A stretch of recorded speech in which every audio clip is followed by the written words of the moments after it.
Aquí está bien, aquí no. De la cintura para arriba. De que no play limpia. Escúcheme, cuídate. Listos, vámonos. So here we go. Teofimo Lopez in a new weight class, coming off the shocking upset loss. Andre, he told us the other day, the first step to success is failure. I think much could be revealed early on, considering how he came out in that first round in the shocking loss to Kambosos. Yeah, he's got to learn from it. He was reckless in the Kambosos fight. He's very, he assumed that he was going to hit Kambosos and Kambosos was going to fall over. That wasn't the case. Let's see if he learned his lesson.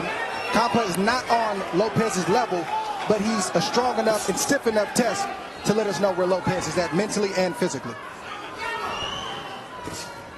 Pedro Campa started his career 27-0. His only career loss was a 7th round knockout in 2017. He's 7-0-1 since then, and he's coming off of back-to-back knockout wins against undefeated fighters. You see the speed difference right away. Teofimo Lopez is the quicker fighter, able to get his shots off before Campa's even able to retaliate with anything. Took that dip to the left and had the uppercut come in. Big shots that just missed. The other question is, does the power carry for Teofimo Lopez from 135 to 140? Huge fan support here in Vegas for Teo. Chant has started up in round number 1. Sold out event center here at Resorts World. Campa getting that, as he'd like to describe it, intelligent pressure. Getting to the inside, letting his hands go.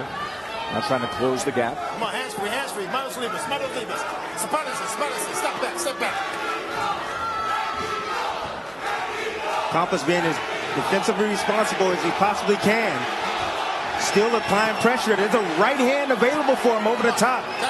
Teo's looking to close the distance. With that lead hand down, he can sneak a right hand right over the top. 2-punch combination from Lopez.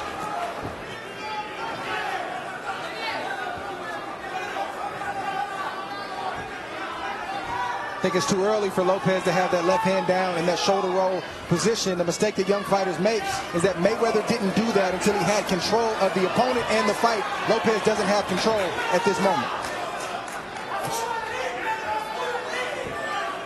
That shoulder roll, a big part of your lab breakdown for the success of Teofimo, Timmy. Well, that's what he likes to use, primarily the shoulder roll.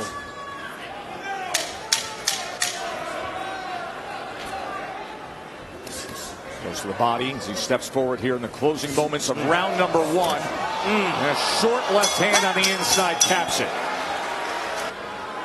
Teofimo Lopez had a 16-8 connect advantage over Pedro Campa in round number 1. I'll tell you, it's good just to have him back. The energy he brings, you could hear that crowd even in round number 1. Teofimo, no matter what you think of him, has that it factor, but it's one fight in 22 months up until that first round that we just saw. We asked him about it the other day. He said, listen, the business played me.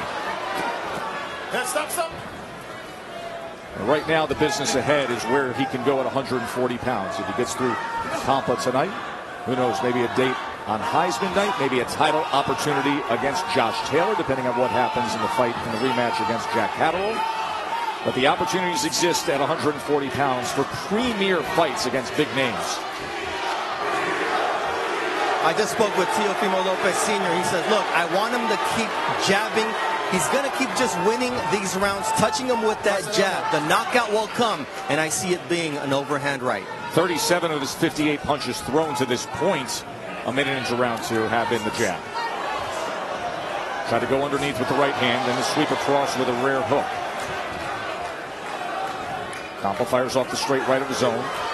Good head movement from Lopez, and a 2-punch combination, working his way off the ropes. And a sweeping right hand. But this is the test, even early test, is that you want to see if the punches of Lopez have the same effects as they did with the guys at 135. Now, it's early. We'll see. But right now, Campa is taking these punches very well. He's not matching speed for speed, skill for skill, but he's still in the pocket, and he's landing some shots. As he did just there, as he said he would, step to him. And he's making Teo extremely uncomfortable right now with the work rate and the pace that he's choosing to fight this fight. Putting a lot of pressure on him mentally. So it's going to force Lopez to make adjustments and then make more adjustments. That's what we're looking for right here. He said he only sparred 2 weeks for this fight.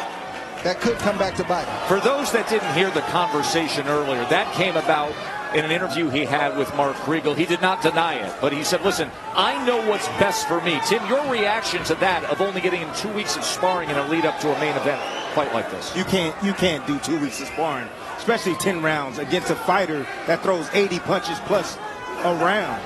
You know, you need at least 4 to 5 weeks of sparring, good quality rounds to get prepared for a fighter like this. We're going to see his conditioning as this fight continues on in the later rounds.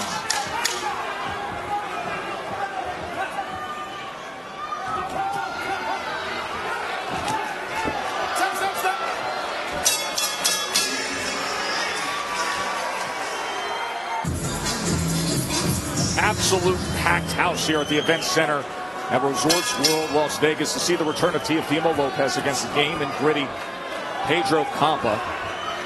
Lopez with a 36-21 connected advantage. Dre, you brought up an interesting conversation about a new weight class. Does the power carry? And Timmy, you were a world champion in this weight class at 140 pounds. Things get different. To the layman, they say, wait a minute, it's only 5 pounds. He was a champ at 135. He weighed in at 138. But in this division, Josh Taylor is a big guy. Regis Prograis is a big guy. Ramirez is a big guy. But to Dre's point, Teo was a big 135 pounder, so he was a lot bigger, big boned. You know, so when he hit guys, they felt it. But at 140, he's actually the smaller guy tonight. He's not the bigger man tonight. Campas is the bigger man. So it's going to be a little bit more difficult to knock these guys out. He has to break Campa down, and what he has to do is go down to the body first, and then land those kill shots up top. Well, that's the kind of shot that Lopez needs to land. Box, box, box. Surprise Campa. He can't stand there and just unload like he did at 135, at least not right now. Oh, he's having fun for a moment here, Trey, isn't he? Right, but it's the skill, then power. That's what's getting Campa's attention. But Campa's throwing too.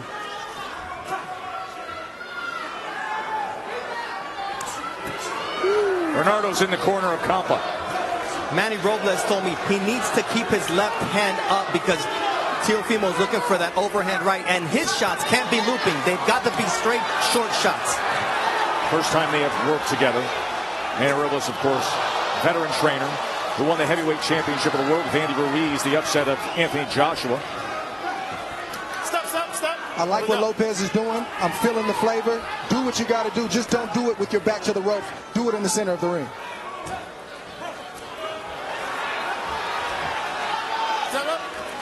You give a guy who has slower feet and slower hands like Campa. High technical knockout, and now the WBO International and NABF Junior Welterweight Champion, the Takeover, Teofimo Lopez! He has said this week he loves the growing, the teaching, the pain, the hardship, being married to the sport right now. Went through a lot of that pain.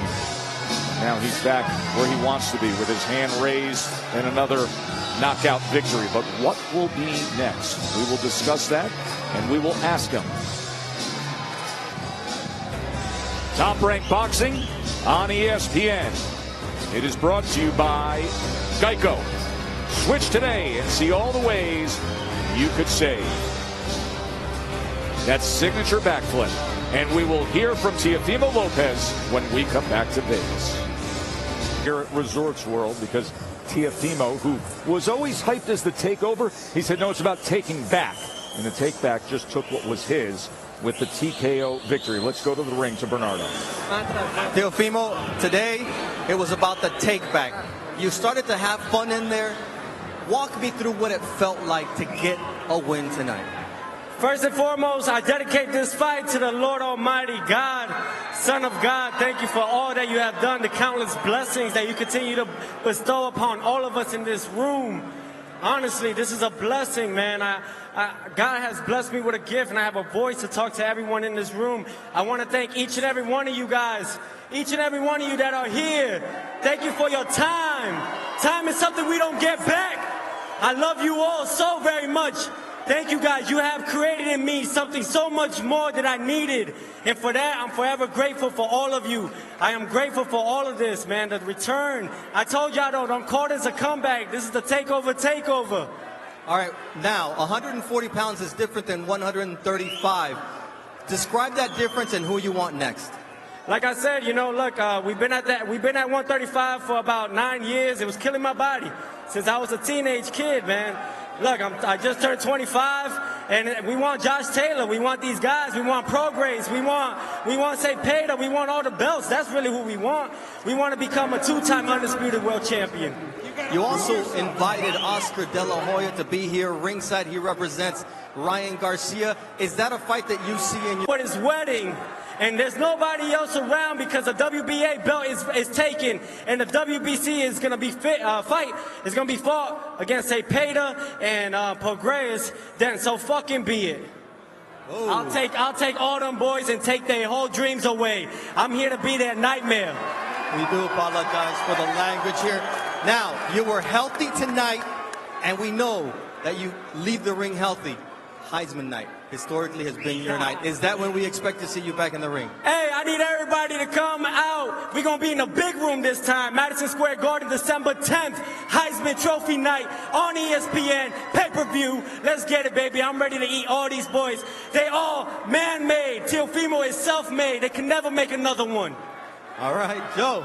Everything is ready then for Heisman Trophy night, the return of Teofimo Lopez in New York. Well, gracias, Sumara Castro. Gracias, Honduras, Latinoamérica. Oye, muchas gracias. Así es, el gringo Catracho. Viva México también. Ándale, güey. Back to you, my friend. Well, everybody at 140 pounds. This is Teofimo Lopez. This is what you get. And in the first win at 140 pounds, the first name he spoke, Mark Riegel, was Josh Taylor, the recent undisputed champion. If he wants to fight Josh Taylor in his prime, he needs a little bit more than he has tonight. Let's not forget who Pedro Campa was. He's fought once outside of Mexico. He doesn't have that kind of elite speed. All that being said, I think that Teofimo came here tonight and did what he needed to do. Show his power, show his speed, show his assets. Andre, the future of Teofimo Lopez is? Dangerous at 140, but he's one of the dangerous ones, and I can't wait to see it play out. He's special, without a doubt. No doubt about it. You see what he was able to do in that ring tonight? Worked off the ring rust, got rid of the demons. He's back. We will be back next week. The featherweight world champion, Emmanuel Navarrete, will be in action, as will the grandson of Muhammad Ali, Nico Ali Walsh.